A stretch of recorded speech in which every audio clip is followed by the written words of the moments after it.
Today it's time for a best of 5 series of StarCraft 2 that was recently played at the ESL Masters Spring. Now, this particular best of 5 is considered to be the best series of the entire tournament. Sadly for me, I did watch some of the game some of the games rather, as they were being played. So I do know the outcome of this series, but if you haven't seen it yet, I think you're really gonna get a kick out of this, because it's an absolutely amazing series of Terran versus Zerg. Now, game number 1, we find ourselves on the map. Game number 1, we find ourselves on the map Ghost River. Totally knew that. Spawning right here in the top left-hand corner. Playing with the red Zerg drones. You know him, you love him. We're looking at none other than Serral's main hatchery. His opponent in the top right, playing with the blue SCVs. You know him, you love him. I think we can introduce him like that, because I'm a massive fan myself. We're looking at none other than Oliveira's main command center. Now, look, Oliveira has really... He's reshaped the way that I think of TVZ lately. I feel like a lot of the meta changes that we're going to see over the next couple months will probably be due to the way that Oliveira is playing. I have been liking this man's Terran versus Zerg better than I've been liking Clem's, better than I've been liking Maru's. Oliveira is playing some fast-paced StarCraft, and it's honestly amazing to watch. So, I'm hoping he's going to be able to bring a similar series here as he did against Raynor. I did end up casting that series, of course, if you haven't seen it yet. Highly recommend you go ahead and check it out, because that was an absolute banger of a match from the same tournament. Obviously, though, now he goes up against Serral. And Serral is considered to be the very best player in the world. And some people, myself included, would even consider him to be the greatest StarCraft 2 player ever. So this is certainly going to be an uphill battle. Now, from what I understand, there's a little bit of history between these two. From what I understand, these two practice a lot. Apparently, in order to get better at Terran versus Zerg, Oliveira practices with Serral, and I guess Serral also practices with Oliveira. From what I understand, Clem doesn't really want to play TVZ with Serral all too frequently, or at the very least their schedules don't really align. Most of the guys like to practice in custom games, but I'm not exactly sure what Clem's current scheduling is like. I'm sure that Serral can find more practice partners if he, puts in the work, but from what I understand, these two have been playing against each other quite a bit. Oliveira, likewise, is not really able to get nearly as much practice for this particular matchup on the Korean server. None of the Koreans really play similarly to the Europeans. I guess Solar might be the most recognizable playstyle, but it's honestly hard to call. So, these two have been playing game after game after game in practice matches. So, because of that, they should know the opponent inside and out. And supposedly, Oliveira has been winning a very significant amount. There's been quite a few posts from the Chinese StarCraft 2 community where when these two first started practicing against one another, apparently Serral was winning 98 out of 100 games. But nowadays, apparently, it's closer to maybe like a 2-to-1 ratio, where Serral is still winning the majority of the encounters, but Oliveira apparently has been able to put in a lot of or a lot of wins, rather, and you can really see that work has been paying off, at least when we look at that series that he's been playing against, for example, Raynor, but also in other TVZs. It just looks like it's on another level. Alrighty. It's gonna be a pull first, by the way, here from Serral, which is a bit funky. He did decide to go for a bunch of hatcheries on the back of it. This is a map, of course, with a very quick rush distance. So far, this has been a flawless game for the both of them. Not really a whole lot of damage done, but I'm sure we're going to be getting to some of that in a moment. Actually, I remember this game very distinctly, because this game, I don't understand how it happened. Yeah, I watched this particular match live, game number 1 of this series, and I didn't understand. It didn't make any sense. I feel like there's going to be some of you that will look at this game right here on Ghost River and you will feel inspired by it, and then you're going to give it a shot in your own matches, and you will find very different results. You'll see what I mean in just a moment. Overlord Scout is going to get denied. Well, it's going to get denied as it falls on the beach right over there. Apparently some of the parts even rolling into the water, but it did at the very least scout everything that Serral really needed to know. He does have a group of Zerglings over here too, and now that he sees that Terran army is coming towards the other side of the map, he's gonna go for a cheeky little run by. Marine number 1 goes down, Marine number 2 is certainly going to fall. SCV over on the supply depot will fall. Another Marine also dies, and well, most importantly here for Serral, it draws all of those army units all the way back home. And that means he can drone up. So, in the meantime, even though there's technically quite a bit of Terran out on the map, Serral literally has no attacking units right now other than Queens. So that small little squad of Zerglings actually allowed him to drone up very greedily. And suddenly, these are the moves, man, that Serral pulls off that are just so hard to recover from. It doesn't even look like that was super substantial, but now suddenly we're talking like pretty much full 3-base saturation for the Zerg, 4th hatchery coming up, loads of Queens, creep spread looking solid. It's hard really for Oliveira to get much damage in. Now he's going to try and attempt a medevac drop up north. This was not spotted by the creep tumor, it looks like. But of course, there is an overlord here that's at the very least going to give the Finnish Zerg player a little bit of a heads up. Lynx will be running on over in this direction. There's no Widow Mines, but there is an armory, and that's going to allow him to transform those Hellions into Hellbats. In the meantime, there's also a bunch of units over here at the front. Looks like there's enough Queens, though. Yeah. To go around. Queens in the natural. Queens over at the 3rd base. Everything is going to get destroyed. Looks like the bio units at the very least. Was that a... That was a... No, that was a cancel. Okay, I thought for a second it was a kill. But at the very least did deny that 4th base. And obviously on Ghost River, you can only really expand in one direction, right? So this is one of the problems that you do run into on this map. It's not like some of the others where you just have 7 different locations for a 4th base. Ghost River is pretty much set in stone as far as the expansion patterns go. Hellbats now used once again for that base defense. And so far you can see that both of these players are testing the waters. Minute, probably 5 and 6 or so have been going really well for Oliveira. I would say that the early game overall did go in favor of Serral, but it's hard to really call any significant advantage. One of the issues you run into as a Zerg player on this map is that there simply aren't that many bases. So there aren't that many expansions to take in total.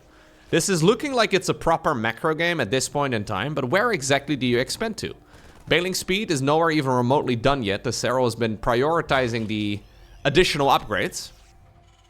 1-1 is finally coming up here for Oliveira, so you can really tell that there is a significant advantage there for the Zerg. But he doesn't have bailing speed yet, and without bane speed, you can't really, be aggressive off creep whatsoever.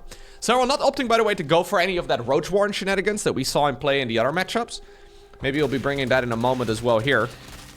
I don't specifically remember exactly the way that he opened up, but there is certainly a good chance for him to do some of that Roach play too. So one of the strategies that Serral seems to be favoring right now is Roaches into Ling Bane into Ultra. And this means that you get Ultras out actually very early on into the game, but you can't really do a lot of damage early on. So in this particular match, he's decided to just go straight into the upgrades and, well, delay any sort of real tech. So no Roaches this time around, just straight up Ling Bane. I think this is probably a very map-specific choice as Serral. Really? Huh. So, Serral's going for a proxy hatch. This is... I had this game running on my second monitor while it was being played live, but I did not realize that this is the thing that happened. Serral's actually stealing one of the bases that is ordinarily considered to be one of the Terrans. And he's doing it early on. He snuck that drone all the way across the map. Oliveira can easily kill it. I think Serral's prepared to play a long macro game. Usually, Terrans will expand forward from this position, so from the 4th base that Oliveira is securing right now. Usually, Terran will go for this expansion a little bit further forward next. Meaning that the expansion in the bottom right is the absolute last one that they will look for. And I think what Serral's aiming for right now is to at the very least partially mine out those mineral fields before the Terran realizes what's up. Well, that's one way of getting it done. Large Terran army, though, ready to move across the map. Problem here for the Terran is that he's just about to fight a 2-2 Zerg. Massive power spike here for the Finnish Zerg player, and he's immediately going to try and make use of that. Perfect timing here, once again by Serral. As we've come to expect, now there are a lot of Lings here trailing behind as well. These were originally set up for a bit of a run-by, I think. There's in the meantime also a Zergling drop heading towards the natural and the main base of the Terran. Unloading wherever he can, creating a massive distraction. Oliveira is forced to split up his troops right now. So there is a Zergling run by left, right, and center. The burrow does get spotted immediately. Oliveira scans. Lynx decide to uproot once again. Brenda, Karen, and Margaret apparently are body blocking Mickey the Marauder. Whoa, Mickey. Mickey was greased up in Vaseline before he left the barracks. You love to... Sorry, Mickey. Yeah, Mickey the Marauder's dead. Yeah. Vaseline or not, he didn't stand a chance. Oh, here's the drone transfer. Wow, okay. So that's actually super cool, though. So Serral is trying to steal one of the bases, trying to play around the problem that I was trying to highlight earlier. There aren't a lot of bases on this map, and if you want to win in a long macro game as Zerg, you're gonna need to mine more than your opponent. There's really no way that you're gonna trade cost efficiently. It's so easy for Oliveira to kill. Such a big commitment. Oh, he's gonna find it now. Okay, he's gonna find that base. That's a big scout. Yeah, the drones immediately do make the pilgrimage back home. They were just checking out this hatchery, okay? Now they're gonna go back in. Serral really wants to mine it. If this map gets to a state where 50% of the minerals are mined by the Terran and 50% by the Zerg, just because of the ineffective traits that Zergs usually end up going for, especially with a Ling Bane-based army, Oliveira would come out ahead. That's the Reaper still, by the way, from the early game. 4 confirmed kills. Marine drop in the bottom section of the map. Planetary fortress over here on the low ground. Lift it, lift it, lift it. Ooh, no lift. We have a lot of APM, but apparently not enough. There's a lot of action all over the map, though, as there's still Zerglings burrowed left, right, and center. We have Overlords flying around, ready to drop in even more troops. And obviously, there's a lot of angles here that Zerg could be attacking from, so Oliveira not lifting up that command center is actually a very significant blunder. New CC will start up right now. My question is Oliveira going to be able to make quick work of this base? Because if this expansion is up for a couple minutes, it actually turns into a problem. Yeah. They're basically next door neighbors right now. A couple misrallied units over here as well at the front. Okay. Now this is one of those fights that I was trying to mention earlier. This is one of those things where I think if you're a Zerg player and you're looking at this and you're like, oh yeah, this is what we do. He's fighting into a Terran player that has a gajillion sources of splash damage. We've had Widow Mines, we've had Siege Tanks, we've had a Planetary Fortress, we've had a lot of bio. And Serral's like, yep, Ling Bane. Go forth, my Lings and Banes, to victory and beyond. It's, yeah, it's a dangerous play. Nobody really does that because it rarely goes well. But apparently Serral feels compelled that there is a good chance for him that those fights will actually work out favorably. Now this is of course a very siege tank focused army here for the most part. I don't know exactly how many Widow Mines there were previously, but Serral's gonna try and continue doing this for a little bit longer. He's now also mixing in Banelings. It is important to note, by the way, that the current map pool is considered to be quite good for Terran. The current balance patch is also not really considered to be that great for Zerg. So overall, this is one of those matchups where at the absolute highest level, it seems that Zerg players are struggling a little bit. He barely missed it. There we go. He did fire it eventually. Yeah, it seems like the other top level Zergs are not having a really good time in this matchup, but Serral is still showing us that he is more than capable of competing with the very best players on the planet. So notice here how Serral is skipping out really any spellcasters. In the most recent patch, they changed the way that the infestors work. Nobody was really using infestors in the way that Serral was using it, but apparently he now believes that it's maybe not that good of a choice at this stage in the game. He's not going Ultras here, he's not going Lurkers, he's not going Hydras. This is basically just pure Ling Bane. There's not even a well, no, there is a Viper. Okay, I was gonna say, that would be insane, but he does have 2 Vipers apparently, ready to deal a bit of damage. But ultimately what he's getting done here is he's mining a base that Oliveira will never be able to mine at this rate. It's been pretty expensive for him to hold onto it, but he now knows that this base has been mined out for maybe like a third or so of its resources in favor of the Zerg. And those are resources that Oliveira will never be able to get, even in a full split map scenario. Now here's another fight. Off creep, loads of splash damage potential here for Oliveira. Oliveira, by the way, now does have that upgrade lead, so even though he was a little bit later as far as those upgrades go initially, now it's an advantage in his stead. But he does decide to move forward here once again, Serral that is, trying to push off creep into a lot of these very entrenched Terran positions. This was a costly one though. This was a very costly trade. Yeah, the splash damage from up north, nicely done right here by Oliveira. Clever positioning on those Widow Mines. You can see how desperate Serral is to try and hold onto this base, because he realizes this is what will probably make or break this game. He did take all the other bases as well.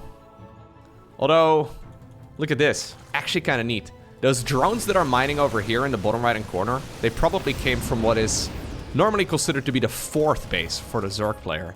So he knows that this base is going to basically be, yeah, mineable regardless of what happens. So he's decided to mine the forward resources here first. Oliveira holding on. And at this point, I actually do really quite like his position. The army has been relatively stable for most of the game, but this is going to be the moment where Oliveira will be able to secure that, that army size advantage. And if these fights keep taking place off creep, Serral's not going to be able to replenish it. Now here we go once again. Big move forward. Parabomb right there on the Medivacs, forcing the split. A lot of splash damage being negated here as well by good micro from the Zerg. And this is so crazy to me. Like, we have fights onto a high ground with siege tanks, liberators, pre-split bio units. There's a bunch of Widow Mines. There's so... I feel like if you do these fights, it goes wrong like 9 out of 10 times. You have to split properly against the Widow Mines. Now, I don't know if there was actually proper splitting right there by Serral, or if we just got a little lucky with the way that those Widow Mines detonated. Because if you get hits like that every single time, you do run into a lot of issues. Then again, I've seen many Serral games over the years, and he consistently doesn't take a lot of damage from Widow Mines. So, you know, there's probably a bit of a theme there. Yeah.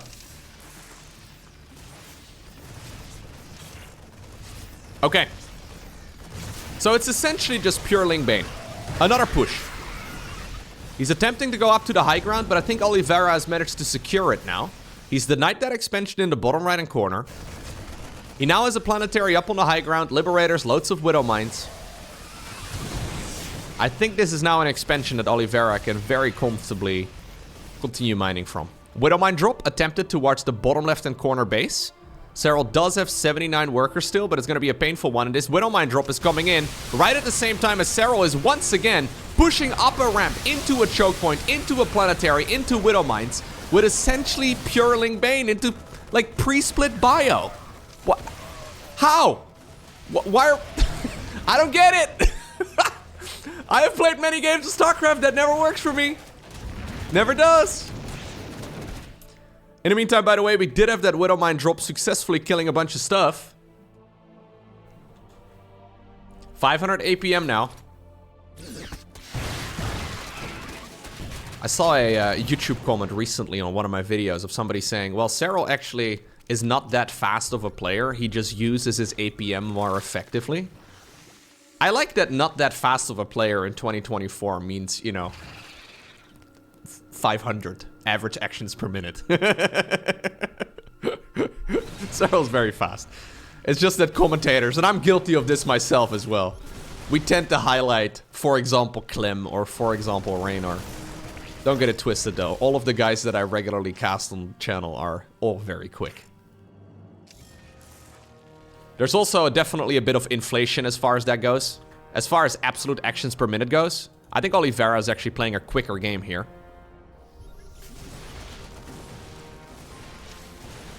Because there's a lot of repeat rates that Zergs can make use of. Here's another fight. Into loads of splash damage. Blinding clouds go down. The pre-splits here from the Terran were once again really good. Terran is still struggling here. Now, flying an orbital command on over in this direction. Landing mules in the middle of the fight because he knows that these bases are going to run out. GG is cold. Serral wins a very impressive game number 1. Honestly, one of the most ridiculous games of StarCraft 2 I've ever seen. You can tell that there's some desperation. So he needed to take that base in the bottom right. He needed to fight into choke points that he really would like to avoid and up ramps into planetaries and all that. But my god, that was essentially Serral playing like 20 minutes of pure Ling Bane. So if you wanna beat that style as a Zerg player, what you gotta do is push up a ramp into a choke point, into Widow Mines, siege tanks, and pre-split bio with pretty much pure Ling Bane. It seems very counterintuitive. I don't wanna sound too much like a fanboy. I mean, in my most recent Oliveira videos, I've been fanboying over Oliveira a lot, but seriously though, that was a ridiculous performance right there by Serral. What's weird is that, like, if it's like one fight that goes like that, you're like, okay, yeah, maybe the Widow Mines didn't really get their damage in. Sometimes they kind of latch onto the wrong target. But we saw that exact same move like 4 or 5 times, and it seemed like every fight was good for Serral. I don't know. Yeah, I don't really see anybody else replicating that. In case, by the way, you're unaware, currently Serral is doing his mandatory military service over in Finland. But apparently he got like a week-long leave to go and play in the StarCraft tournament. So what's funny is that all of the other top-tier Zergs, we've seen them play quite a bit. Most of them seem to be struggling in this matchup quite a bit. And then Serral comes along and he plays a game like that. You're kind of hoping, I guess, right? Say you're like Raynor, for example. You're like kind of hoping that Serral's going to bring a strategy that you've never seen before and that you can kind of just cook up at home. You can practice in and you're like, huh, all right, this is what we're supposed to be doing. Nope. What we're supposed to be doing is play Ling Bane and split better.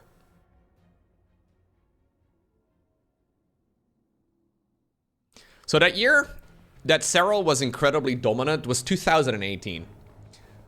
Whenever I see games like the previous one, I just kind of want to think back of what the game would have looked like in 2018 if Serral played just the way he did just now. Because the Queen was more powerful, the Baneling was more powerful, and overall Zerg was just significantly stronger. Like, because the Queen was more powerful, you could get away with a lot of greed. Obviously, we saw that Baneling HP nerf some time ago. We saw all those changes over the years. It's kind of insane, because they've nerfed Zerg so many times since 2018, since Serral first started dominating. And here we still are. Here we still are. Okay. Game number 2, though, is on Golden Aura. Golden Aura is, of course, a very defensive map. Should be relatively easy for Oliveira to get 4 bases going here. 3rd base is very tucked away up onto a single ramp. 4th base over here has 1 choke point that you have to worry about from the north. Relatively easy to defend over here because you're already defending this section of map if you want to hold on to the natural as well as the 3rd. So kind of just feels like you need to worry about 1 additional angle in order to go up to 4 bases. And it all is relatively manageable.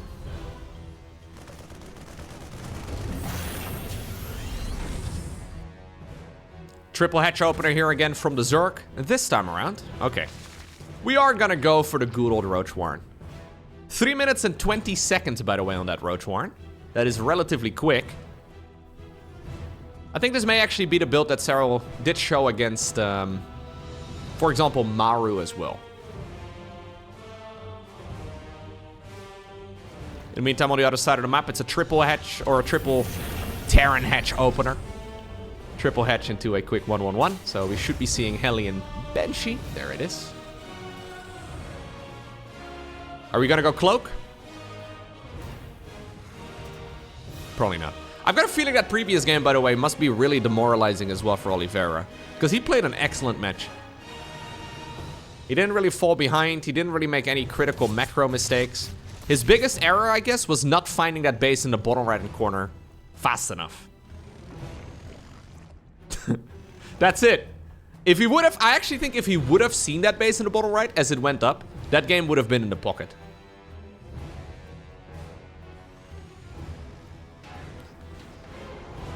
Roach is coming, but only a handful. It's 5 roaches right now to defend against whatever the Terran player is going for. Queens will probably be used against the Banshees. Serral's moving forward. We'll see one of the Banshees here. Hellion's moving up north. Roach is in position. Okay. Yeah, even though it's relatively easy, of course, for the Terran here to go up to 4 bases, and that's usually what we talk about, it's also going to be likewise easy for the Zerg to defend with minimum issue. So these Overlords are in position to essentially see the Terran army coming in. Roaches indeed are in position once more to push back these Hellions, and well, the Queens have been set up in such a way as well that you really can't really find like a chink in the armor here. It is all very safe. And that means we're gonna have to win, I think mostly based on macro. Alrighty. So, he's now adding on all the way up to 5 racks. So 4 barracks building at the same time as the 3rd command center just landed. 1-1 upgrades coming up for the biological units. We will see the Stimpack upgrade and then probably combat shields in this tech lab as well in just a moment. And Oliveira is ready to start cranking out a ton of Marines. Looks like the Banshees have got 1 confirmed kill, but I think that was only that Zergling. And yeah, so far, even though there's been a lot of action around the map, barely any units have actually died. So this is a pre-6 minute infestation pit. That is ridiculously quick. So really, the way that Serral's playing this is a handful of roaches, a bunch of queens, a stupid amount of drones, and just expand all over the map while taking all of the tech that you will ever need. It seems to me that this is a very greedy opener, and there have to be some ways that the Terran player can counter it. But it seems like so far at least, maybe they're a bit surprised. 6 minutes and 30 seconds on that hive. It seems to me that Serral over here is grabbing the game with both hands, and he's running away with it. It's not like Oliveira here is in a really bad position. There's a cat meowing right outside my door. 1 sec, I gotta open the door up here.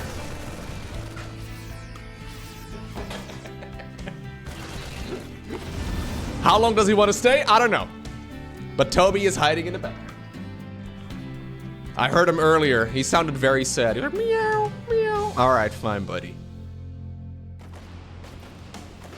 I'm pretty sure my cat thinks I'm talking to him the entire time whenever he's in his room and I'm live streaming or recording videos or whatever. I'm pretty sure he believes I'm talking to him.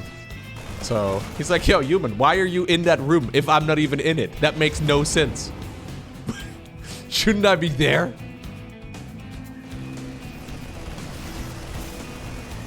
Nice little marine drop coming in.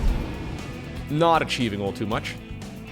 There's this one time, I believe I mentioned this before, but there's been this one time like a few months ago where I was recording a video early in the morning and I forgot that Toby was in the background. And about 5 minutes into the video, he jumped onto my desk. And I got the biggest fright of my life. Like, I was genuinely so surprised because I was completely in the flow. I was having a good time. I was like, yeah, Lowko, cast that game, dude. You're doing a good... And then suddenly, there's this, like, you know, he's a pretty large cat. Jumps into my desk. Absolutely terrifying. Surprise! It's cuddle time! Anyways, Ultra's coming up. There's a few roaches still up north, ready to protect this base. Is it gonna be enough? Zerglings are showing up right now. Hatchery is falling low. Nice play right here by Oliveira, who's moving in as well at the front, but we already have a couple of those... Ooh, well, that was a mistake. There's already a couple of those Vipers out. Not enough energy for a blinding cloud. That was the issue right there for the Zerg. Did not leave it around for long enough. This is a 8 Rex all in right now from Oliveira. And this is exactly what I was trying to point out. Serral playing a very greedy game. Taking another expansion, for example, here in the bottom left. Oh no. He jumped onto my desk. I saw him this time around.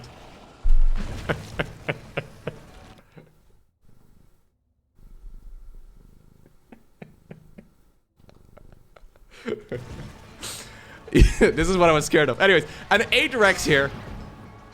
3 bases in total for Oliveira. And he's not really, Serral that is, he's not really doing a follow-up scout to confirm that there is a 4th command center available. Alright, buddy. I love you too, man. I do. Professional commentator alert.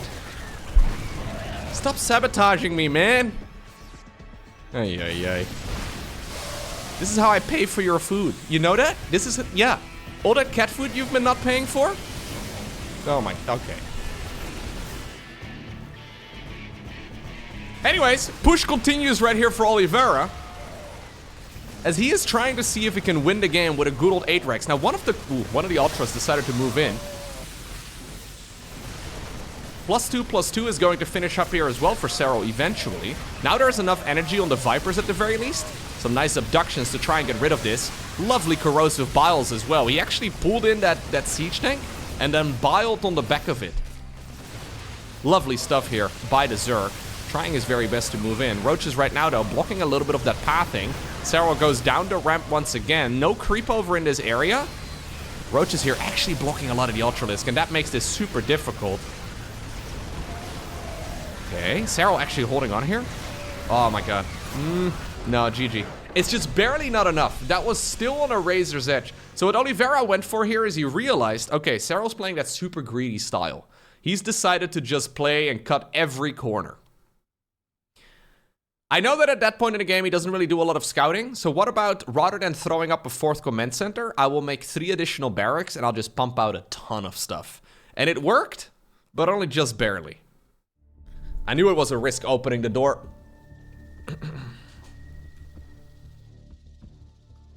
What do you want, man? You wanna say anything into the mic?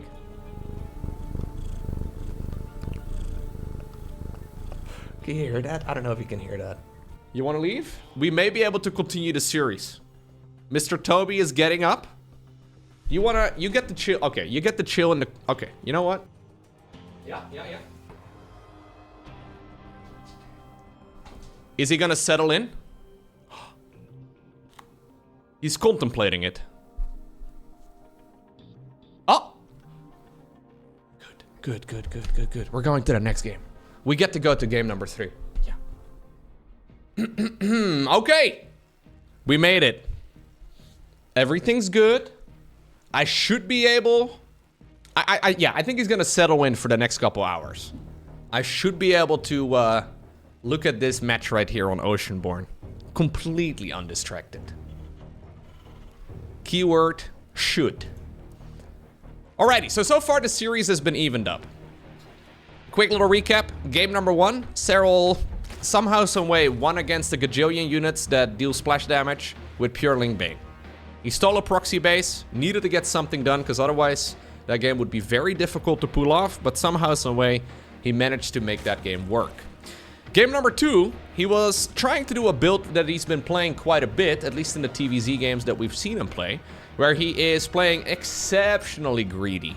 So, couple of roaches, and then basically straight to like 4 base economy, straight into a hive, double upgrades, the whole shebang, where the ultimate goal is to go Ultra Ling Bane. So the roaches really are just a stepping stone. Oliveira recognized the strategy, he realized what Zerg was going for, and rather than making a 4th command center on a map where you can very easily play 4 base, he decided to do a 3 base, 8 Rex all in. Okay. So both players requiring maybe a little bit of luck so far. Serral needing a bit of luck there in game number 1, that his proxy base was not going to be found. Oliveira needing a little bit of luck that the lack of a 4th command center would not be found. Now we find ourselves on Oceanborn. I always like a series starting off like this, because it's like game number 1 and 2 are kind of like, you know, feeler matches where you're kind of trying to tease out where your opponent is currently at and how strong they're currently performing and where their weaknesses are. And if both players end up winning a map, right now everything in my mind is wide open. Yeah. Anything can really happen here. So, Reaper into a Marine. There's definitely some opportunity here for Oliveira to try and throw a couple of curveballs. One of the themes we have seen in Serral's games over the years is that he rarely takes damage from an early game push. So a Battlecruiser opener, not gonna happen. Triple Banshee with like speed or whatever, really not gonna happen. A Hellbat all-in, maybe like a macro variant of it, but it's unlikely to really happen. Because the one thing that Serral has more so than any other Zerg is the ability to defend. Like he does not really lose when it comes to defending in the earlier stages of the game. Getting a creep tumor would be massive. That's close. No, not gonna get it. Not gonna get it. Just barely. Okay, triple CC opener here again from the Terran. So, what I'm trying to get at is that Oliveira is kind of forced to play more of like, for example, an 8 Rex all-in. I think an 8 Rex all-in is a really good attempt. But you're kind of forced to either play something like that, like a later game all-in, or like just straight up macro. I think it's very difficult to try and win a game against Serral Bye. Bless you. I thought I wasn't gonna get distracted and then he sneezed. No worries, he's cleaning himself all over. Yeah, get that filthy human stench off of you, man. Ay, ay, ay. My cats always do that. I pet them for a little while. They're all content, they're purring, they're very happy. And then the next thing they do is clean themselves all over to get rid of my filthy stench. Yeah. It's a little, I do take a little bit of offense. Like, you pet them once, instant spot cleaning. It's like, come on, man. I have clean hands. I barely go outside. Anyways. Roach Warren coming up. Roach Warren done, and that means we're gonna probably see like 4 to 5, maybe 6 roaches or so for base defense once again. Overlord coming in all the way from the back. And Serral will learn here in just a moment that everything indeed is very normal. Nothing he really needs to be too worried about. He's gonna see a command center. He's gonna see the timing of the second tech lab. He's gonna see the green light on inside of that tech lab too on the starport. And that means it's either a fake Banshee cloaking or it's just a real Banshee cloaking. And immediately upon scouting that, the hatchery is going to turn itself into a lair. That is just to prepare any sort of overseers. You do need an overseer a little bit earlier here, preferably. So if Serral wants to go for a spore crawler, he'll probably start it up within the next like 20 seconds. Just to make sure that the cloaking field is not going to be a massive problem. Okay. We should see additional barracks now on the back of this here for Oliveira. And then the real question, I guess, becomes, will he go ahead and just do the same build twice in a row? Or is he going to try and just do a standard macro game? Are we going to see all the way up to 8 barracks on triple command center? Or are we going to see him play a 4th CC? Usually that one will be coming up momentarily. So, there's the cloaking field. I mean, it's going to be a little bit until the 4th CC is got to be set up. But if we are going to see a build like that, we do expect Oliveira to start it up before going all the way up to 8 barracks. Starting up the +1 armor. And then the +1 infantry weapons. Oliveira trying to copy Bjorn's homework. Turns out Bjorn has also been doing his homework poorly. No, it's fine. This is alright. For some reason, a lot of the Terrans like to go armor upgrades first.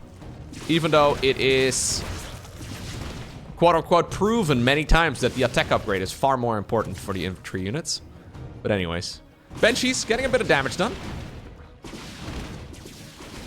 A little bit of misclicking here as well from Oliveira. What about these units though? Good movement here by the roaches. Perfect movement by the roaches. That could have been an absolute disaster. But the mineral line over at the 3rd base is looking good. Infestation pit. 6.5 minutes once again is apparently what we're aiming for, although this one is a little bit later than the previous game. There's the Bailing Nest started up as well. 1-1 upgrades. And Roach Speed will be finishing up momentarily. Yeah, the nice thing about this opener, if you see that this is coming up as a Terran, is sure, you can go for like an 8 Rex all-in. So we do have the Hellions now attempting to do a run-by, but... Ay, ay, ay, ay, ay, ay, ay. Yeah, just wall in. You know, like, those moves, they look so easy, right? They look so... If you've played this game, you know, like, even just building a structure there in the perfect spot to, like, fill in the gap, it's not that straightforward.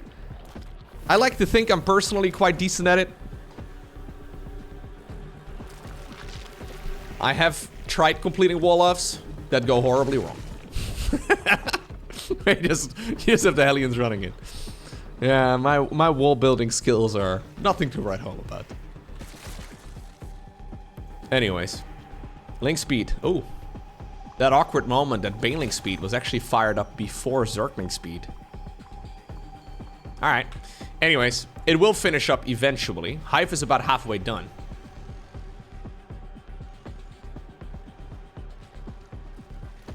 Here's Oliveira, ready to go for a push. He did, by the way, go for a 4th command center this time around. That one will turn itself into a planetary. And he now fires up the 2-2 research. This is mostly just a little bit of a skill check here from Oliveira.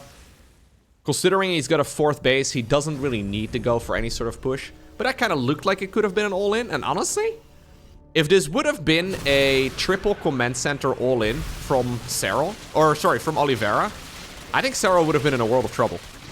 Because that would have hit just a little bit ago. And without Link speed, without Bane speed, without Vipers, without Ultras, without, well, really anything, I think Oliveira may have been able to pull off the same build back to back.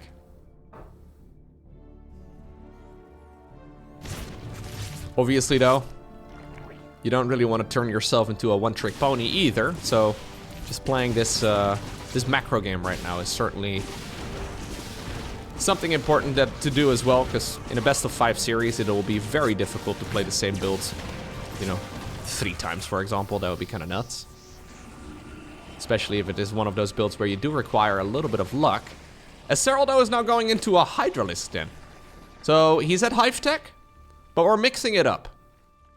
Hive Tech with +2/+2, Adrenal Glands coming up, and now finally a Hydra then. So this is kind of reminding me a little bit of game number 1 in this series. Except we're not, you know, really... Yeah, I guess we started off with Roach play, right? So it ends up with a similar unit composition. We'll probably have more of a Hydra Lingbane focus here, rather than a Lingbane focus. But that's also because there's still a bunch of Banshees going around. I think the Liberators may have already been spotted too. And obviously this will allow an opportunity for the Zerg to also go into Lurkers later. Now Oliveira is starting up his preemptive Ghosts. The Ghosts are, of course, very good against everything Zerg has in the late game. However, it looks like Serral wants to play a mid-game based army. Vipers can still be EMP'd, but usually you kind of make that Ghost army to deal with Ultras or Lurkers or, well, maybe a lot of Spellcasters like Infestors and Vipers. Technically, Brute Lords would also be a unit that gets countered by them, but that's not really something Zerg would be playing against this particular Terran unit comp. So you don't want to get carried away is what I'm getting at here. You don't want to get carried away countering units that only exist in your imagination. That's life advice right there. Don't counter units that only exist in your imagination. You can print that on a t-shirt. Anyways. Problem is, if you go up with a mass Ghost army against somebody who's going Hydra Lingbane, you just get overwhelmed really hard. Lurker Den coming up.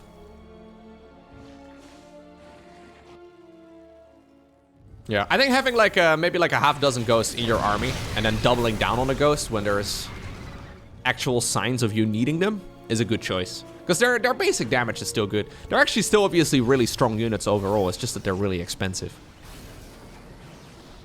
So this is of course that moment in the TVZ where we are going to be seeing the good old command center build up. It's slower though than what we used to see, especially from players like, for example, Maru. Maru used to like max out and then instantly put down a gajillion of these things. Not really what we have. I love what Oliveira does. This is one of his consistent tricks. Planetary Fortress and choke points. So this is like... Imagine Zerg attack moving across the map. This is one of those locations that he will bypass in like at least half of the engagements. Probably more than that, to be honest. This is like the... it's like a roundabout now, you know? Like this is like the roundabout in the middle of the town. The intersection that Serral is always going to have to cross. And having a planetary here with a sensor tower, a bunch of Widow Mines, and 2 missile turrets. Like imagine driving on a roundabout and suddenly there's a planetary fortress there. Yeah, you would not expect it. And it's a pretty uncommon play, but I love it. I think it's actually really clever.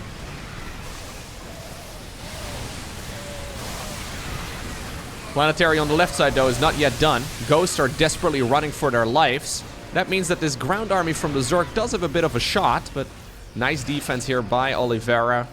He finishes the job, and he's going to go now into a fusion core. So after going into Ghosts, now the Liberator is going to be added into the mix as well. We have seen some Nidus Worms already. Nidus Worms is...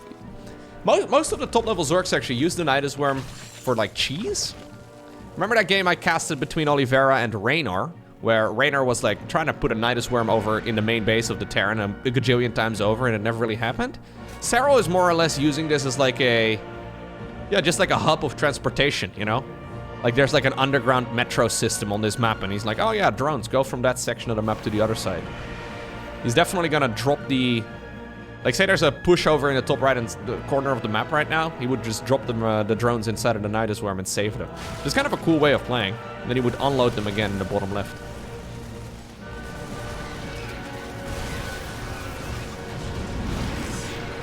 Okay. This is a good position, though, from Oliveira. Yep. So siege tanks from the high ground can reach up to the low ground. It's one of those things that we didn't really know when this map was first introduced. Terrans have been having a lot of success with it as of late, though. I don't think there's enough for the Zerg, is there? Although a couple corrosive balls are moving in. Roaches are trying to throw themselves at the planetary. Siege tank lives. 16 confirmed kills, and the planetary fortress also stays alive. Plus, Oliveira is winning the fight over here on the left. Okay. Serral trying to take one of the bases. Much like what we saw on Ghost River, he's taking one of the bases that would be considered one of the Terrans. But apparently, Oliveira does not yet know it. Liberators and Vikings moving in. They don't yet have their ranged upgrade, and Oliveira realizes it, decides to research the advanced ballistics here as well. Nidus worm up north. I love the transportation worms. Yeah, I think it's really quite nice. So loads of drones are now entering the worm, and they are ready to start mining. The only problem is that this is within sensor tower radius. So there's only one little question, or exclamation mark rather, for the hatchery. But very soon I think we are gonna see, yeah, exactly. We are gonna see a bunch more. And that's a clear indicator that this base has been taken. Oliveira realizes it, runs a bunch of units on over here, and is actually just going to get like 24 workers here, it seems. Okay, maybe, oh, really?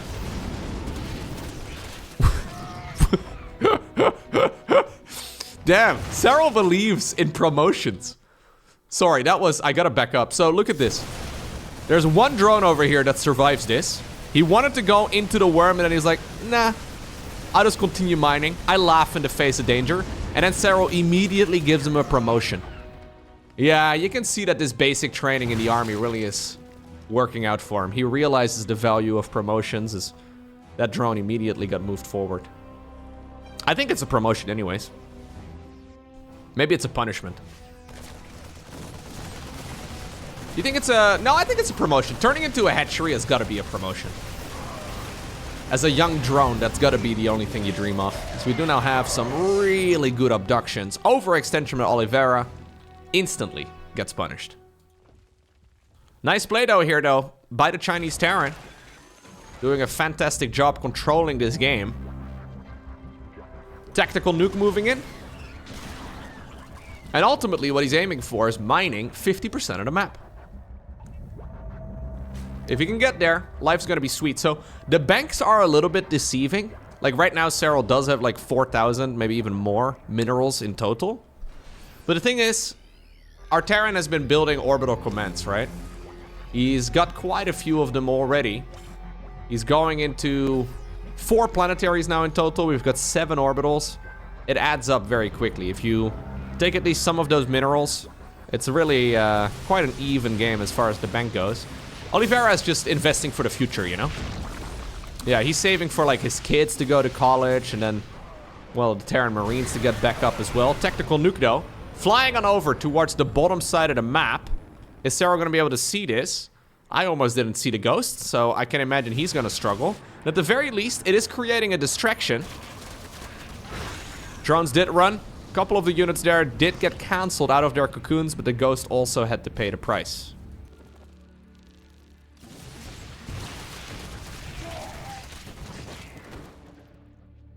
Another hatchery will be attempted. Yeah, so Oliveira is actually playing this very cleverly. He knows that this base is not that important for him, but it is absolutely critical for the Zerg. So just denying it once, denying it twice, it's nice, but it's not his main priority. His main goal is to try and prevent Zerg from buying and mining both of these bases entirely. So he is certainly gonna have to move on here. If he decides to sit back, not only is Serral just going to mine 1 extra base, that also means that Oliveira is gonna not be able to mine that base anymore, right? So it's not just a +1 for the opponent, it's also effectively a -1 for yourself. So the difference is staggering. The longer that this game goes on, the more mining can be done in these outer bases, the worse it's gonna get for Oliveira. But he's addressing it. He's giving his opponent a bit of mining, but really not that much. More libs over here. This time around, of course, they have their ranged research, but there is an abduction.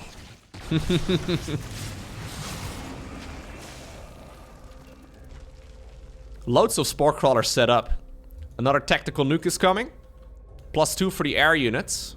+3 for the ground mech units as well, or for all of the mech units.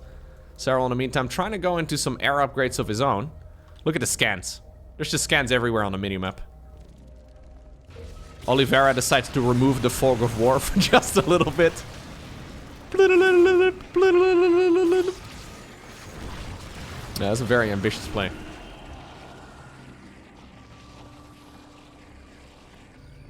Okay, so this base is a bit of a no-brainer. One that can easily be mined by the Terran. I am getting a little bit concerned, though, about both of these outer bases. There's a tactical nuke. Ooh, tactical nuke from the low ground. So that ghost over there is using its nuke, and there is no way Zerg is going to be able to deny that. A couple of the mineral fields, apparently, are deemed safe. Executive order said it was safe. Apparently now is the time to move forward, though. Blinding Cloud lands before the Ghost can land the EMP. Okay. And that is a lot of SCVs that fall. Immediate replacement. Another orbital command apparently will be flying over. Another command center will be building here too.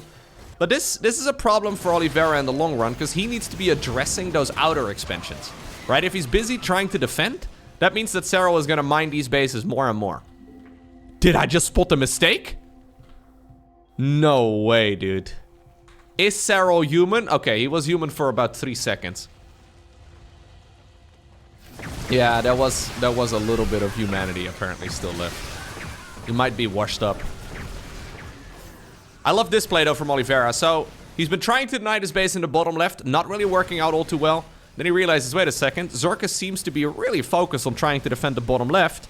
That must mean that the top right is going to be a lot more vulnerable, even though this may not be his preferred way to mine out the map. If he can mine out most of these resources here, it will probably be fine. Problem is, if you give the Zerg the left side of the map, Serral is going to be all over that as well.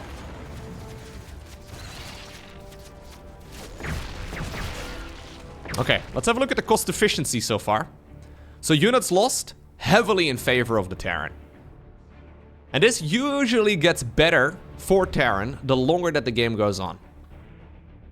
Especially with Zerg so focused on a Hydraling Bane-based army, it's hard for them to trade at all, honestly, against like a proper late-game Terran army.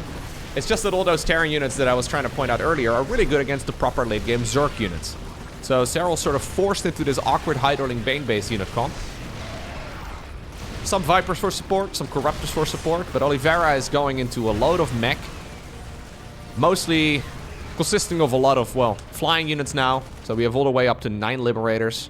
We have 13 Ghosts and, well, now 8 Siege Tanks. So any lost bio units, any Marines and Marauders that go down right now will likely not be replaced with additional Marines and Marauders. Now, Oliveira building an expansion about 7 miles away from the mineral line. Like, I don't think I've seen a pro game where that... This has gotta be the most mispositioned command center I've ever seen. You can build another command center over here, man. Anyways, tactical nuke. Obviously, the guys are playing fast. And there is definitely some argument to be made that precision is more important. But this one's really far out there. Anyways. Tactical nuke this time around, by the way, did end up getting denied. We have a Ultra Cavern coming up. Second Spire. So the Spire here is nice and all. I actually think Oliveira could start moving down towards the low ground over here. Another tactical nuke. We have double nukes now. Same spot as what we had earlier. Couple Marauders up to the high ground to try and get rid of these Spore Crawlers. And when the Spore Crawlers are done, the Liberators can once again move in.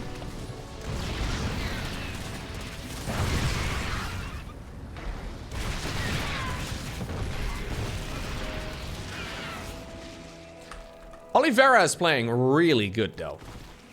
Like, in my mind, so I don't really want to spoil any of the other results, I guess, but in my mind, I'm comparing this game to the series that Serral played against Maru. Now, Oliveira is playing much more impressive StarCraft to me than Maru was in that particular series.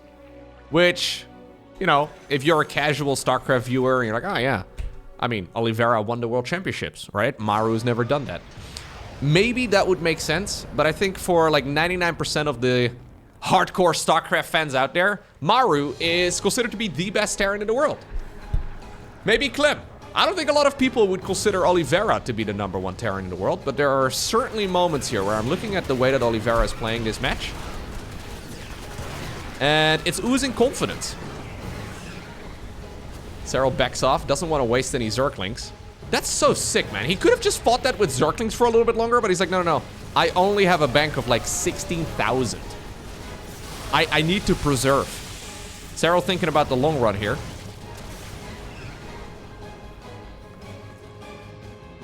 Honestly, I think if Oliveira would play against any other Zerg right now, other than Serral, he would be favored. Yeah. It's exciting, though, because I think the style that Oliveira has been playing is really fun, where he's trying to control a lot of space. I wouldn't be surprised if these, like, tactically positioned planetaries, right? And all of the little moves that he's adding on. I wouldn't be surprised at all if we're going to see both Maru and Clem playing that as well within, like, the week. Okay, so where are we at right now? Terran is struggling with this base on the left, but he did deny the expansion from the Zerg as well. This base over here was mined by the Zerg, then mined by the Terran, and it looks like it's going to be mined again by the Zerg. But it's still several minutes away from it being properly under control. And I think this is indeed, okay, a nice catch on that Infestor. This game is certainly not decided yet. Main concern, I guess, is that Serral can, like, reposition his army very rapidly. He can move all of his troops to the right side and then the left side again, whereas Oliveira is forced to pre-split. So he has to have units on the left and he has to have units on the right. Serral can very quickly use the creep advantage, try and bring everything together in one big ball. So all of these big attacks right here from Oliveira, they're always with him leaving a significant chunk of units at home, so he can still deal with, like, a Zergling run by or something along those lines. Now, even though Serral has been mining a lot, and he does have a massive bank, we are getting to the point where he's not really able to mine very much anymore. There's already an oversaturation over here. Bases are running out, and he still has a couple minutes of mining left in him, and obviously he still has a huge bank. But these bases are becoming quite the necessity now, the ones that he's been trying to acquire, and the ones that he's been, well, able to acquire several times already.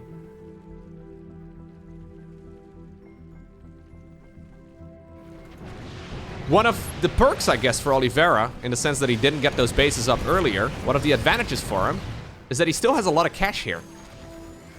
He still has, like, what, 7 or so orbital commands? 8 orbital commands right now. He is capable of just landing a bunch of mules and very rapidly mine out a base like that, and suddenly the banks will look pretty much identical. Really, the game is going to be decided based off of who gets to mine out these final minerals on the left side, and then also the ones on the right.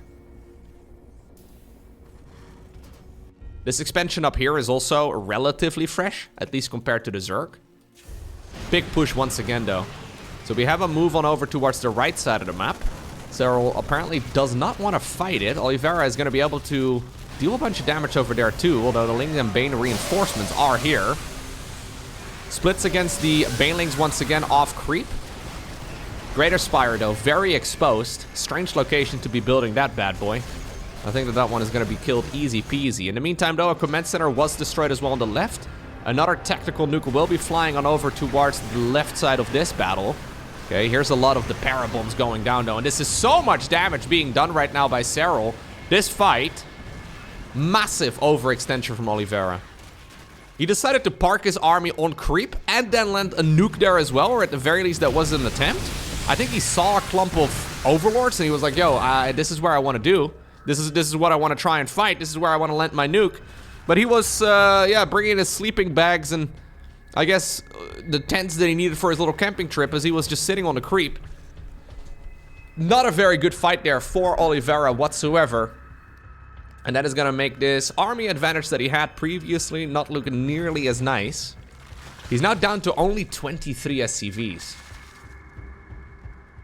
That SCV count is actually really quite bad. Now he's got those mules, I guess. So in the meantime, I guess he did secure this expansion. And he should be able to max out once more. But that fight was really, really bad for the Terran. Serral pushes up towards the high ground. Much as what we saw in on Ghost River earlier. We're doing a similar play apparently, where the goal is just to overwhelm all of this. Yeah, those parabombs were really good. Those liberators were clumped up together quite a bit, and those parasitic bombs dealt so much damage in that fight. It was a fight that was over in just like 5 seconds or so, but that may have honestly been the game decider. Now the army supply count takes a further nosedive. Serral making a transition towards Ultras. That's a little surprising to me. He's got all the upgrades, by the way. Likewise for Oliveira. He also got all of the Terran upgrades. And I think even if he mines out the last minerals on the map, he's not going to be able to face the bank of the Zerg. And you know what? This expansion that was mined by the Terran about 17 times over, apparently now Serral is going to be the one who's like, yo, if you're not going to fight me on the left anymore, I will go ahead and take one of those bases of my own. Thank you very much. GG is cool. It's Serral who wins game number 3 in an absolute banger of a TVZ.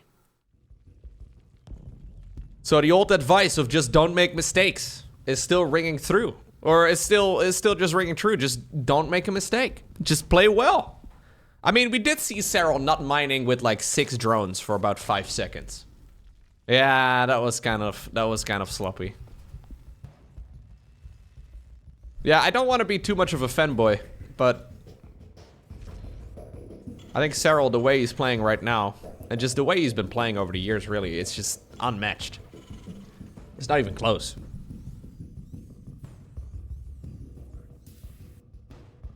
Honestly, Oliveira was playing a really good game too, and then he decided to just nuke a bunch of overlords and bark onto creep. Like, that fight was... It's very important, obviously, especially when you're playing in a StarCraft 2 tournament, right, to be as focused for as long as possible. It's super easy to just, yeah, let your focus slip for just a second. When you're playing on a stage, underneath those very warm stage lights, and you travel halfway across the world. So this tournament took place in Dallas. Oliveira from China, Serral from Finland. You have to travel from very far. You ultimately end up there, and then, yeah, you have to you have to stay focused for hours on end. It's so easy to mess up. I would say, by the way, that Oliveira and Serral are both the only players that I know that play better at offline events than they seem to do in online events. Which is kind of a weird thing to really think about. Like, but everybody seems to play worse when they go to an offline tournament. Serral looks ridiculous at offline events. I think everybody knows that. But Oliveira plays, like, significantly better. I think as soon as he hears the crowd and he just sees the people getting excited for him. Yeah, when it matters the most, that is when Oliveira decides to power up. Goes full Super Saiyan. Then ultimately, though, yeah, you face off against a Zerg who doesn't really make that many mistakes. Okay, so where are we gonna go from here? El Sinai, of course, another one of those maps where you can play a big macro game if you want to. We've seen many, many games that go the distance on this map over the last half year or so. Maybe even longer than that, actually. It's been around for a little bit at this point. Serral moved something over there. Is it the Overlord? Ah, it's the new Overlord, I think, yeah. I love that there's a deliberate scouting path for, like, Overlord 6. Like, we're not just sending it out. No, no, no. We are hugging that, and then we're hugging that, and then we're repositioning it ever so slightly over there. This is something specific. So sometimes there's a proxy starport. Right? And usually they get made right about right over here, or right about right over there, or I guess up here. There's like a Hellion drop that sometimes can catch you off guard, where Terrans will mine out these mineral fields over here, and then they drive 4 Hellions, and then they drop them off in a dark spot in the main base.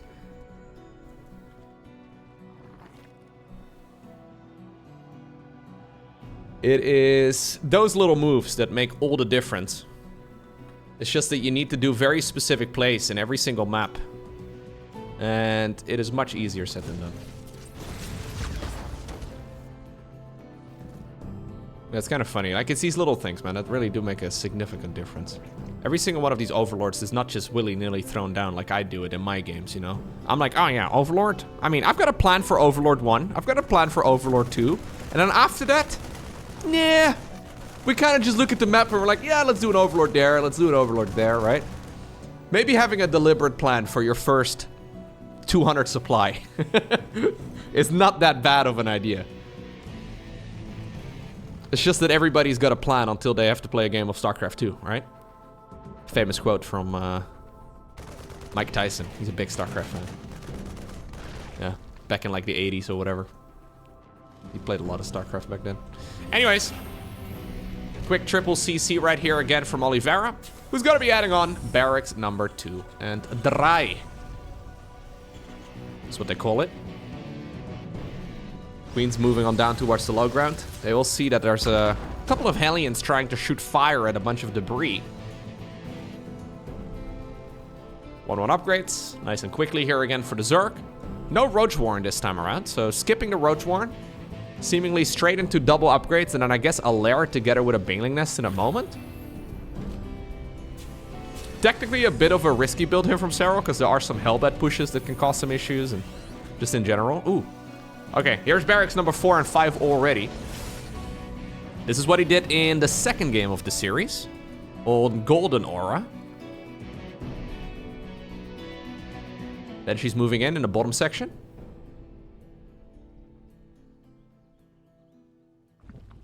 Okay. We'll have to see if there's going to be a 4th command center anytime soon, or if we're going to add on more bio production. Veggies, trying to move in. Absolutely cut down. Ay, ay, ay. It's been one overlord?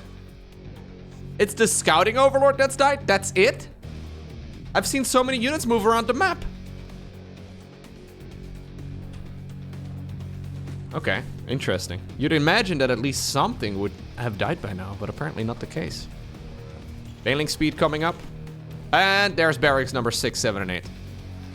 Okay, so this is the build that Serral fell to in game number 2. So the weakness that Serral ran into at the time is that he didn't scout the 4th command center. He didn't really look for it. I would love to see an Overseer flying around. I think an Overseer scout right now would be a bit of a no-brainer.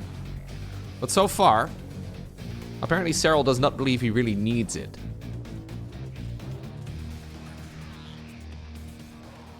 One upgrades coming. Stimpak already done. Combat shields is going to be finished in about a minute. There's the armory at an appropriate timing as well to go into 2-2 and to allow these Hellions to transform into Hellbats if they really need it. Purposefully not knocking down the rocks. Yeah. So Oliveira is once again going to go for an 8 Rex. 8 barracks and just a stupid amount of units. It's the build. Oh, this is a good start. Very good start right here for Oliveira. Gets one of the queens, or at least a lot of the energy. Just, what? Hold up! I paused the game. We just had a full stim of the entire Terran army, and ultimately 1 Zergling died and 1 Marine? Okay. No, carry on, carry on.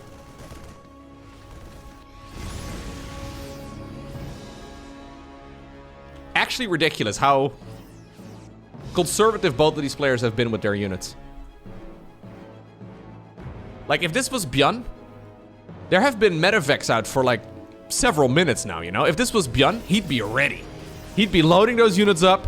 At least the Hellbats would attempt a mineral line.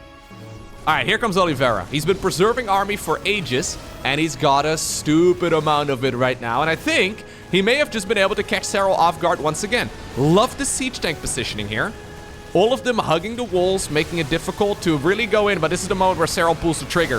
Question is, does he have enough to try and overwhelm this Terran player? The siege tanks are slowly starting to fall, but it's really only one that ended up falling there in the end. 16 and 13 kills combined, and the rest of the bio army is on the hunt. The Banshees from earlier, they didn't really get a lot of damage done inside of the mineral lines, but just like that, Oliveira shuts down Serral. And that means that we find ourselves on the map site Delta. Final game in this best of 5. It looks like Oliveira has discovered a vulnerability in Serral's play. Honestly, I think he had a shot as well, though, at winning the macro games. Like the one on Oceanborn, we've discussed it. He decided to park his army on creep. He played really well until he didn't. Honestly, game number 1 of this series on Ghost River, he played a big macro game there too. And the reason why he ultimately lost was because he was going up against a Zerg who went for a hidden base. One that was very easy to kill for Oliveira, but Oliveira simply didn't scout for it, right? So like, the big macro games in this series so far, sure they went in favor of Serral, but I don't think they were impossible games for Oliveira whatsoever. At this point, there's no way that Serral isn't going to scout for an 8 Rex. I think an Overseer scout could figure that sort of thing out relatively easily.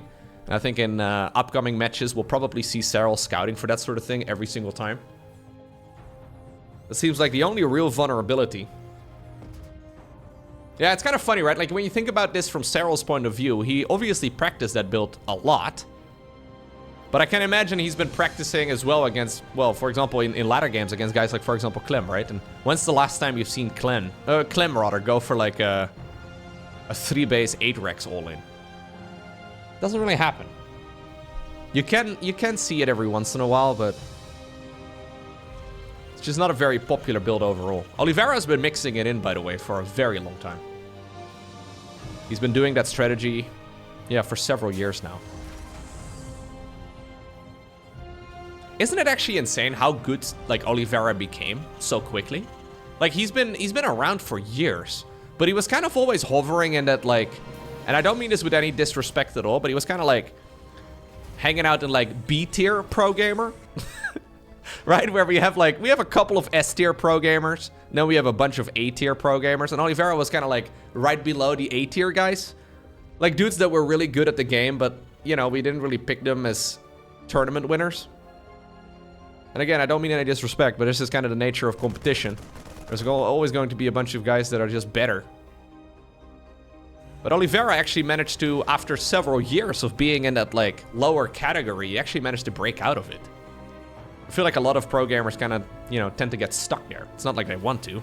It's not like they mean to, but it's just kind of where you end up, yeah, hanging out and figuring out how to move up. How do you do that? Honestly, you don't even know what he's done. Like, he just started playing better. That's ultimately what it comes down to.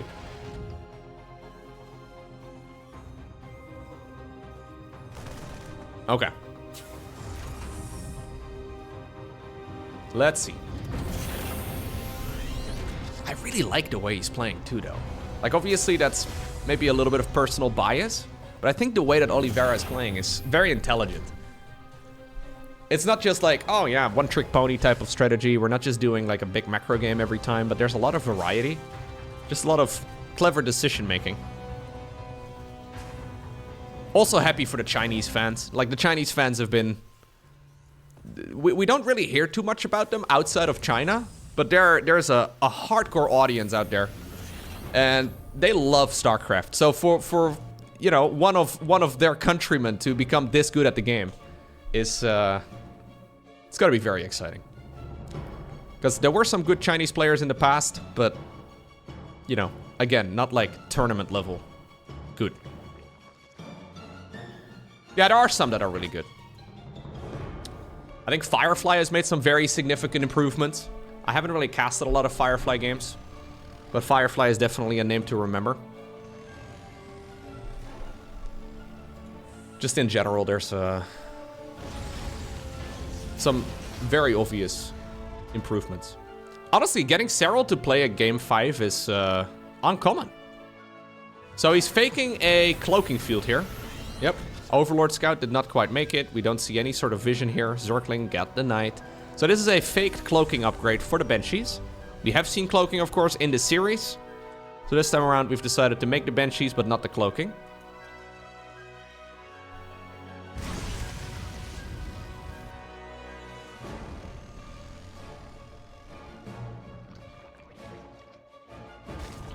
There's the lair coming up once again. And this is a roach opener once more from the Zerg. So I'm expecting to see like a bunch of roaches here when he needs it. So far, mostly just relying on links. Actually interesting how Serral is mixing in different flavors of roach openers. So this is a roach warren, but it's a different roach warren than what we've had so far in this series. The previous roach warrens were pre-Zergling speed, and then at about like 3 minutes and 30 seconds, right? That's when he built them. This one is more in line with the lair, because he did make link speed. Yeah, this is actually just going to be straight up a roach speed right now. Do we have any evo chambers? No evolution chambers. There is a 4th hatchery coming up. Serral is going to continue droning here, but the lack of evolution chambers is throwing me off a bit. You'd pretty much always expect at least... Okay, now they come up. I feel like these are quite late, but... Don't really want to criticize Serral. No, you don't. No, we can't. It's on purpose. It's on purpose. He doesn't actually have the gas for it, so I do think it's actually on purpose. It just feels quite late. Normally with roach openers, if you want to go like a significant roach clump in the mid game and you line it up like this, you will go for the... You will go for the evo chambers when you start up the lair. So he started these evos up after the lair was done, which is quite a bit later. Still though, looks like we're gonna still just see like a pre-7 minute hive at this rate. So even though this is a different flavor of roach, it is... Yeah, it looks very similar. I think he may just end up with some more units or something. He's not scouting for, Did he? No, he did scout. Okay, he did actually scout for like an 8 Rex once again. So we're all the way up to 5 barracks here. Here is barracks number 6, 7, and 8. He should figure this sort of thing out. Yep, here we go. So this is the adjustment. Serral wants to move in right now and not be caught with his pants down once more. It's happened twice in this series already. He wants to know if there's a 4th command center. He wants to see if there's 8 Rex. And at this point, he's got the confirmation that he needs. He realizes that this is once again going to be a very, very committed attack. And I think that also explains the timing right here of these upgrades. I think Serral is lining up his upgrades and his roach count here to be sufficient against an 8 Rex all-in. These upgrades will probably be done by the time that Oliveira comes across the map. Yep. So this is I think this is an 8 Rex counter.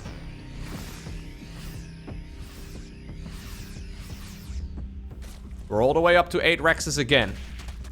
This time around, Serral catches wind of it nice and early. And he will be able to make units against it. Now, Oliveira realizes that this is a roach-based army. So rather than going mass marine, it looks like we're going to mix in a whole load of marauders too, judging by the tech labs. There's +2/+2 coming up for Oliveira, but... In the previous games, he certainly attacked quite a bit earlier than this. And I think what Serral's trying to force is he's trying to say, yo, I have you countered, buddy. Like, I know what you're going for. I am one step ahead of you. If you want to play the macro game, that works for me, because you only have 3 command centers. And I am going to have, well, 4 base economy easy. I'm going to go up to a very fast hive. I'm going to go up to Vipers. I'm going to go up to melee upgrades eventually and just counter you hard. So, the clock is ticking right now for Oliveira. I think what Oli is going for is a maxed out army. I think that's the plan. Just try to go up to 200 supply and then move across the map and cross your fingers, hope you can win the game.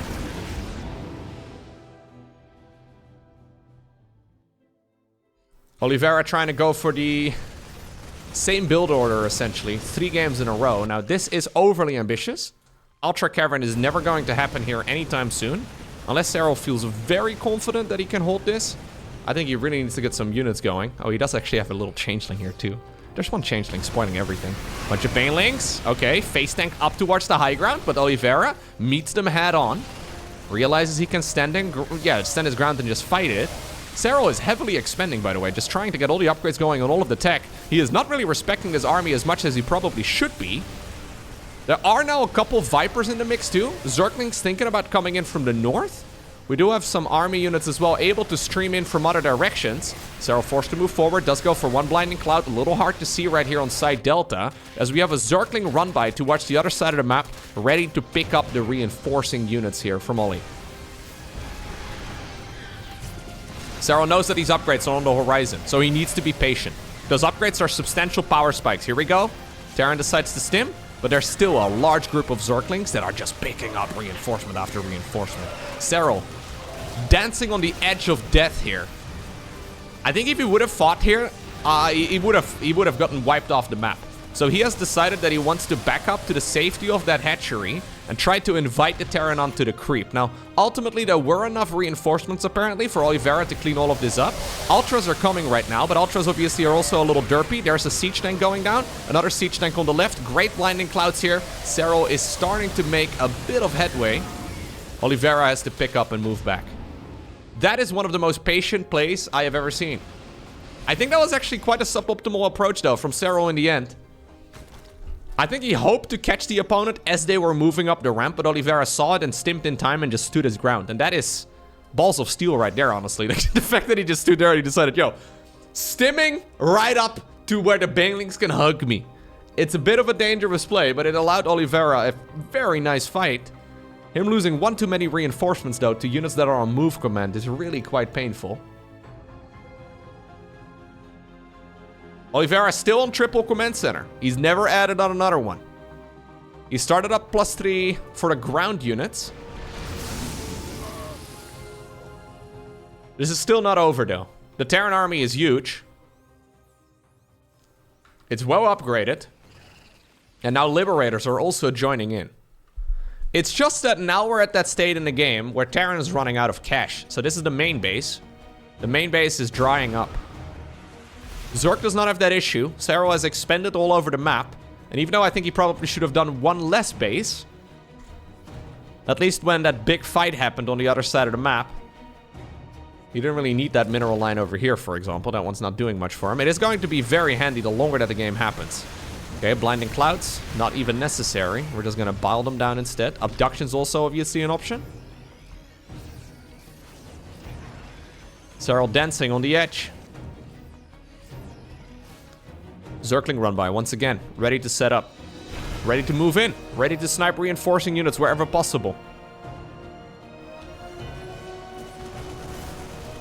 Okay, pushes forward, backs off. Zerglings in the meantime, picking up reinforcements. Serral knows the clock is ticking. But this is still not an easy fight for him. He's trying to hold on. Once again, decides to back off. Cleans a couple units up, but is not confident that he can actually push through. I love the Zerglings here. I think those Zerglings have been absolutely critical. Liberators, though, putting in a lot of work. Blinding Cloud. Okay. One of the Vipers, by the way, does get sniped. Here's the Bio Army stimming in. Serral's been microing his Ultras very well, but many of them are at low HP. Is there enough for the Zerg to really break through this right now? He is starting to push through a lot of these units, but once again, not confident in the amount of units that he's got, not confident to take this fight off creep. Banglings coming in from the natural. Hatchery finally gets sniped. Oliveira has to back off. He fires up a 4th command center. Obviously, the main base can fly. It's not like the Zerg's economy here is amazing. Looks like an Ultra. Little overly ambitious. Hatchery, not going to happen. No cancel. No biter of a TVZ right now. Oh, okay. Well, that Parabomb actually just took down 2 additional Medivacs with it.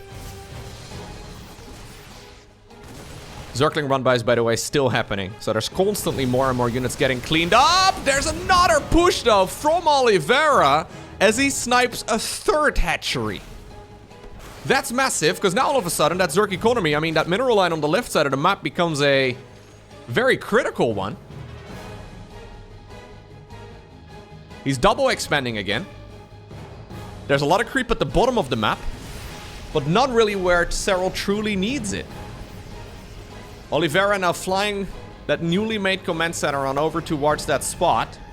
He's got basically no minerals, but he's got a scary army still, and it's not like his worker count is really that far behind. Okay. Now it's up to Serral to try and maybe even deny that base. He's going to scout it. He's going to see it. But this is up into a choke point. There's no planetary yet, but it will be coming. Income advantage, though, heavily in favor for the Zerg over the last well, pretty much like 8 or so minutes. Main issue here for Oliveira is that he can't really address the units at the bottom of the map. He knows that that lane at the bottom is going to be fully covered in creep. I wouldn't mind seeing like one cheeky medevac or a liberator trying to maybe get some damage done over here. But this hatchery, the one that I was criticizing earlier, is absolutely pivotal now. Now Serral's maxed. He did not quite get all of the upgrades in the Evo chambers yet. Terran once again moving forward. Serral thinking about going for a counterattack instead, then he will get it. But keep in mind, there's really not that much for him to kill. Oliveira will be more than happy to trade out a bunch of supply depots and like 8 SCVs in favor of 2 bases. So that's this hatchery going down, and this expansion up north, I mean, it should be an easy pick-off as well. The Zerg army still on the other side. He's thinking about going for the planetary fortress, but that's exactly what we have over here. As long as the SCVs are ready to hug that planetary, I think there should be enough here for the Terran player to keep that base alive. I mean, Blinding Clouds, Adrenal Glands, it's all very strong. There was no Blinding Cloud there. There was a Corrosive Bile, though. Corrosive Bile's added into the mix there. 41 SCVs go down. Now there's an Infestor! Infestor just barely manages to get outside of the range right there of the Liberation Zone. Oliveira, though, is setting up shop over on that low ground. This is the intersection. We have Widow Mines, we've got Liberators, we've got Siege Tanks, and the creep is slowly disappearing. Zergling run by still. Oh, now with Ultras in the mix, obviously, too, here. Dealing a ton of damage. Serral did make an expansion in the top right-hand corner of the map too, but his natural expansion is falling. Is there much he can do about it? Those libs in the air are super powerful. Currently, we have 2 Vipers. We have 3 Queens, but that's really about it. I guess there's 1 Ravager for anti-air. Oliveira decides to move forward. Now, the Ultras could decide to push through those circles, but the Bio Army is stimming forward. Vipers get sniped. And that means that those Liberators have free reign of the skies. In the meantime, though, the Lings and the Ultras still going to town. Main base in a world of trouble now, too. Natural expansion already lifted up. Basically no income for Oliveira, though, and this is the real issue. He has 1 worker, and even though these Liberators technically don't have an easy counter, there is just still so much Zerg moving around the map. Serral making 2 Roach Warrens. 1 inside of the natural, 1 over here at that base on the left. All of the barracks are up in the air. The win condition in a game of StarCraft 2, okay, is to destroy all of your opponent's structures, but Oliveira is not gonna fly one of those barracks towards the corner of the map. A ridiculously close series. Incredibly well done by Oliveira, but ultimately there can only be one winner, and that winner is Serral.